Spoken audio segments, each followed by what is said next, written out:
या ठिकाणी कोल्हापूरला पुरानं वेढा घातलेला आहे। हा परिसर पंचगंगा नदीचा आहे। पंचगंगा नदीचं पुराचं पाणी तुम्ही बघत असाल ह्या गायकवाड पुतळ्याच्या पूर्ण पुढे आलेलं आहे। मी आत्ताचा हा व्हिडिओ कशासाठी करत आहोत की कोल्हापूर महानगरपालिका प्रशासनाच्या परवानगीने आणि जिल्हा नियोजनमधून या पाठीमागे जे तुम्हाला झाडे आणि पाणी दिसते ते राबाड्याचं रान आहे। त्या रानामध्ये बॉटनिकल गार्डन जिल्हा प्रशासन करत आहे।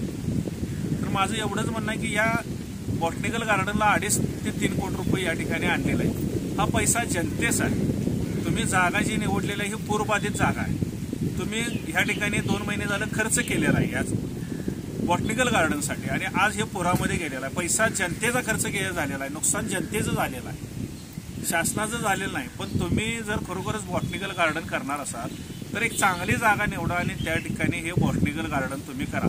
पण पूरबाधित क्षेत्रामध्ये रेड झोनमध्ये तुम्ही जर बांधकाम करत असून या ठिकाणी स्वतः महापालिका करत असेल तर तुम्ही कोल्हापूर शहराला कुठली दिशा देतात? ही तर सरळ जनतेची फसवणूक आहे।